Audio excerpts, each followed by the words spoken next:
When I got promoted to department head, I invited my in-laws to a small celebration. My father-in-law toasted my husband instead and said, "Behind every great woman is a man who lets her shine." Everyone clapped. My husband smiled.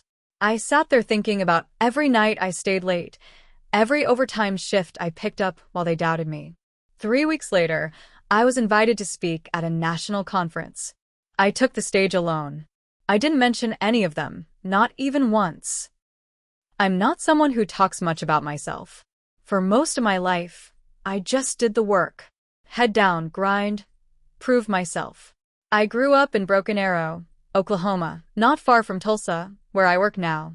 My mom was a waitress and raised me and my little brother Sam on tips and leftovers. We didn't have much, but she never let us feel small. I got my first job at 15, started paying bills by 18. I wasn't special, just stubborn. Public health wasn't the kind of job I dreamed about as a kid. I didn't even know what it was.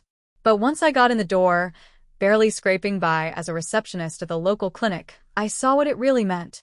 Helping people. Real people. Old folks who couldn't afford their meds. Teen moms who were trying. Families scared out of their minds during flu season. I stayed late. Picked up the slack when others left. I watched directors come and go, but I kept showing up. 10 years later, I became department head.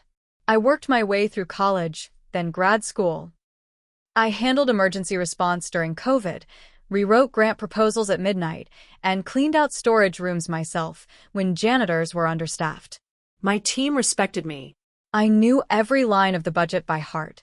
But the higher I climbed, the more invisible I felt to the people closest to me. When I got the promotion, I was told in a closed-door meeting. No announcement, no flowers, no cake. Just my supervisor handing me a manila folder and saying, "You're it now.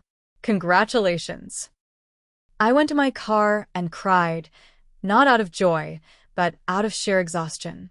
That night, I told my husband, Aaron. We'd been together 7 years, married for 4. He smiled and said, "Finally." That was it. Just finally. I wanted to mark the moment, though. I hadn't asked for anything in years, so I suggested a small dinner. Just our immediate family. A simple gathering at Juniper, a little downtown place that does steak and seasonal stuff. Fancy enough to feel special, but not over the top. I wore a dress I hadn't worn since our engagement photos. My mom brought me a sunflower bouquet, my favorite. Sam bought me a card that said, "Hell yes you did." I laughed when I opened it, but I felt a lump in my throat too. Then came the part one didn't expect. Charles, my father-in-law, stood up. He's the kind of guy who likes to be the loudest in a room, even when no one asked. Insurance adjuster. Big voice. Bigger ego. I never liked him, but I kept things polite. He raised his wine glass and said, "Well, folks, let's give a big round to my son, Aaron. Because behind every great woman is a man who lets her shine." He smiled. He smiled.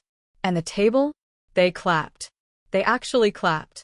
My mother-in-law laughed like it was the line of the night. Aaron looked proud. Proud. As if he'd just scored the winning touchdown in my life. I looked around. My mom? Quiet. Her mouth pressed into a line. Some? His eyes flicked to me, then away. Everyone else? Happy. Like nothing was wrong. I couldn't speak. I didn't want to ruin it. I just swallowed the lump in my throat and smiled like it didn't gut me. I had worked myself raw for this. For the title. For the respect. And here they were, treating it like Aaron had let me borrow it for a weekend. I went home that night and barely spoke. Aaron didn't notice. 3 weeks later, I got invited to speak at a national public health conference in Atlanta. One of the organizers had seen a proposal I'd written and wanted me to talk about emergency response in mid-sized cities. A big deal. The kind of event I used to dream about. When I told Aaron, he said, "Cool. I'll come. We can make a weekend of it. I'll bring my golf clubs." That's when I knew. I didn't want him there. Not just because I needed focus, but because I didn't want him standing in the background, taking credit again. I told him it was professionals only. No guests. He didn't question it much. just grumbled something about overachievers and went back to his fantasy football draft. I flew out alone. I checked into the Marriott the night before, sat in that hotel bed, eating overpriced room service, staring at the city skyline and thinking about everything. Every late shift. Every time I cried in the car after being passed over. Every condescending joke from Charles. Every time Aaron told me to let it go. The next morning, I put on a navy blazer and walked into that conference hall. Hundreds of people. Lights, cameras, a giant screen with my name on it. I took that stage and told our city's story. Told my story. The work. The grit. The heart behind it all. I talked about the clinics we built, the crisis we survived, the staff who gave everything. I said the names of my mentors, my team, my admin assistant who stayed with me till 11 p.m. filing reports by hand when the computers failed. I did not say Aaron's name. I did not say Charles's name. I didn't give them even a footnote. After the speech, people lined up to shake my hand. One woman, a director from New York, said, "You're the reason I came to this session." That night, I posted a photo on Facebook. Just me at the podium. Captioned it, "I built this. On my own. If you know, you know." No one from Aaron's family commented. Aaron just liked it with a heart. Probably didn't even read the caption. A week later, I got asked to join a federal task force on rural health outreach. Another level. More responsibility. National reach. I said yes. Aaron asked if I was ever going to slow down. I said, "Why would I?" He's been quieter since then. Not angry. Just uncomfortable. He senses the shift. That I'm not looking to him anymore. That I'm not thanking him for tolerating me. We're still married. For now. But he knows. The light's not shining on him anymore. Aaron started asking more questions. At first, it was subtle.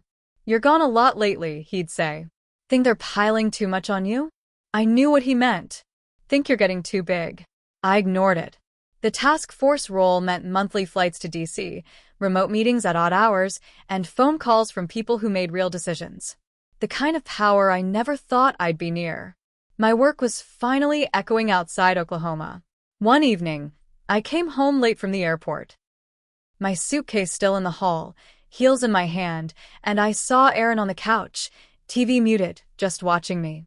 "You know," he said, "you've changed." I dropped my shoes and stared at him. No. "You just finally noticed who I've always been." We didn't speak the rest of the night. Around that time, something small but telling happened. My team nominated me for a regional leadership award. A huge honor. They sent me a letter, beautiful, handwritten messages inside. People thanking me for mentorship, guidance, patience. It made me cry at my desk. I brought the letter home, left it on the kitchen counter by mistake. Later that night, I found it in the trash. Aaron didn't even try to lie. "Do you want me to sit around clapping for every little thing now?" he snapped. "You act like you're the damn president." That's when it hit me. He resented me. The man who once said he admired my drive now couldn't stand that it took me places he couldn't follow. I started noticing things. He began bringing up ex-girlfriends in random conversations. Comments like, she was a real homebody. Loved making dinner every night. I'd be up till 1 a.m. reviewing documents, and he'd sleep alone, then guilt me for putting work first. One night, I snapped. I didn't marry a fan, I told him. But I didn't marry an anchor either. He didn't respond, just left the room. A few days later, I got a call from the head of the conference committee. They were putting together a panel for women in leadership, media coverage, interviews, press photos, everything. They wanted me front and center. I said yes. I didn't ask Aaron if he'd be okay with it. I started traveling more, staying in nicer hotels, Connecting with people who saw me. who valued what I knew, men and women alike. People who weren't afraid of strong women. They respected them. Then came the breaking point. I was invited to speak at a leadership summit in Denver. It was the biggest audience yet. 2,000 people. National live stream. Press coverage. Career-defining. 2 nights before the flight, I came home to Aaron sitting at the table with his parents. The 3 of them had wine open. The air was tight. "We need to talk," Charles said. Like he lived there. I stood by the door, coat still on. "About what?" Charles said. "About your marriage. You're chasing glory and forgetting your husband." I laughed. I couldn't help it. I laughed so hard I had to sit down. "My marriage," I said. "The one where your son claps when you take credit for my job?" Aaron looked down. Silent. My mother-in-law tried to interject, something about balance and keeping family first. I stood up, walked to the fridge, took out the champagne I had been saving for a real win. Not for Charles, not for Aaron. Popped it. Poured a glass. I held it up and said, "Here's to me. Behind every great woman is actually just a great woman." And I left the room. That night, I booked a separate bank account, changed the password to my email, called a divorce lawyer the next morning. I didn't tell Aaron. Not yet. The morning after that night with Charles and the wine, I left early, before anyone else was up. I drove to work in silence, no music, no phone calls. Just white noise in my head. But I felt something new under my skin. Clarity. Aaron didn't say anything for the next 2 days. Neither did I. Then, the Denver conference happened. I flew out solo, arrived at the Hyatt Regency downtown, and checked in with the kind of calm I hadn't felt in years. They gave me a corner suite, full skyline view. When I stepped into the elevator, I caught my own reflection and barely recognized the woman staring back. Confident, alone, unapologetic. My speech was scheduled for the second day. The first night was a networking dinner. I showed up in a sleek black dress, hair pinned up, ready. I met people from Harvard CDC, even a few reps from the White House Office of Health Equity. One woman, named Trina, pulled me aside halfway through and said, "You don't act like you're trying to prove anything. That's rare." I smiled. I've already done the proving. Now I just show up. What I didn't know. Aaron had been watching. Literally. He saw the photos on LinkedIn. The tag videos. My speech went semi-viral in public health circles. Quotes were posted. One headline read, "The quiet storm from Oklahoma. One woman's leadership in a failing system." The day I returned home, Aaron was in the garage. Cleaning. A thing he did when he was trying not to explode. "You're everywhere now," he muttered when I walked in. I set my bags down. Yes. "I am. You don't even care how this makes me look." There it was. Not how I feel. How I look. I said nothing. That night, I found out something worse. Sam, my brother, called me around 10 p.m. Hey. I just left Mom's. "You okay?" Yeah. "Why?" "Because Aaron went over there. Alone." My stomach dropped. "What?" "Yeah," Sam said, his voice getting low. "He was complaining about you. Talking like you were losing your mind. Saying he needed advice." "Advice about what?" "About how to deal with a wife who's obsessed with power." I felt sick. That night, I confronted Aaron. "You went to my mother?" I asked, standing in the bedroom doorway. He looked up from his phone. "I just needed someone to talk to. She's my mother." "She was yours. Now she's involved." I stared at him. Involved in what? He didn't answer. So I left. I walked out the front door with just my purse and keys and didn't come back until after midnight. I sat in the parking lot of a grocery store for over an hour, just watching people walk in and out. I couldn't go home. Not yet. Because this wasn't just about being ignored anymore. Aaron had flipped the script. Now he was trying to rewrite me into the villain. The ambitious wife who changed, who forgot her roots, who lost touch with family. He knew exactly what he was doing. Playing victim to turn the tide. The next morning my mom called. "He came by again," she said. "He's asking about your childhood. Your struggles. Your past."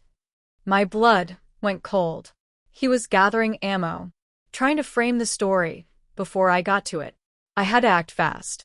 That night, I made a call to a journalist I'd met in Denver.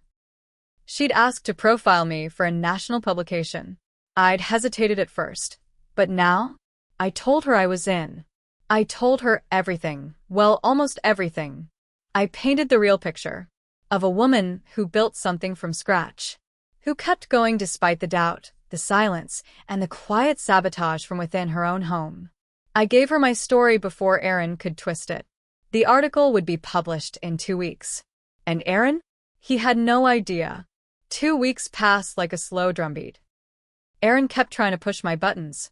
He'd slam cabinet doors, leave the house without saying where he was going, pick fights over little things like groceries or laundry. He'd call his mom and dad on speaker, so I could hear them whispering about me. I stopped reacting. I was done playing the quiet wife. The article dropped on a Tuesday morning. Front page of the magazine's online site. No permission needed. How one woman in Oklahoma redefined public health leadership. My photo was everywhere. Smiling, confident, sharp. The story told it all. My roots, my fight, the sacrifices, the rise. It named my staff, my mentors, my work. It did not name Aaron. Not once. By noon, I was getting emails from colleagues across the country. You're amazing. This is so deserved. You've inspired us. But when I got home that night, Aaron was waiting. The laptop was open on the kitchen table. The article on screen. He didn't say a word, just pointed to the screen and looked at me with dead eyes. You really didn't mention me, he said. No, y raplia. Because you weren't part of the climb. Just the background noise. He stood up, breathing hard. You think you're some kind of hero now? He asked. I walked past him and started taking out my suitcases. What are you doing? He said, voice rising. I turned slowly. I'm packing. I'll be gone by morning. He stepped forward, but I didn't flinch. You made me the villain, he hissed. To everyone. I set the suitcase on the bed and looked him dead in the eyes. No, I said. You did that yourself. I just finally stopped protecting you. That night, I slept at a hotel downtown. Called my lawyer in the morning. Filed for divorce the next day. But it didn't end there. Because Aaron? He didn't go quietly. A week later, I started hearing rumors. Emails to my work account. Calls to the HR line. Someone was claiming I had lied on past grant applications. That I exaggerated numbers in my early proposals. Anonymous tips. But I knew where they came from. Aaron had always known just enough about my work to stir up dust. He wanted to destroy what I built. And for a moment he almost did. I got called into a meeting. They launched a quiet investigation. It lasted 3 weeks. I didn't sleep much. I couldn't eat. The doubt crawled in. Maybe I had cut a few corners. Not illegally. Just out of desperation. Out of trying to be seen. Was I perfect? No. But I wasn't a fraud. Eventually, the investigation ended. No findings. I was cleared. But it shook me. Because I realized something. I had made mistakes. I stayed too long in that marriage. I stayed quiet too many times when I should have fought. I let their voices fill the room while I shrank into the background, hoping that eventually someone would notice. But I learned. And I changed. 3 months later, the city announced that our department would receive a major federal grant. $5 million over 2 years. I was appointed to lead the project. We had a press event. My name was on the banner. And this time, I made my own speech. No one toasted for me. I did it myself. After the event, as I walked off stage, a young intern ran up to me. She was shaking. Can I ask you something? She said. Of course, I replied. She hesitated, then asked, how did you do it? How did you survive when no one believed in you?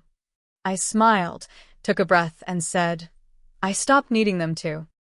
Aaron tried to smear my name, but he ended up alone in his parents' house, whining to people who stopped listening. Charles? He still posts about strong family values on Facebook, but his friends only like out of pity now. Me? I moved into a small townhouse near the river. Quiet. Clean. Mine.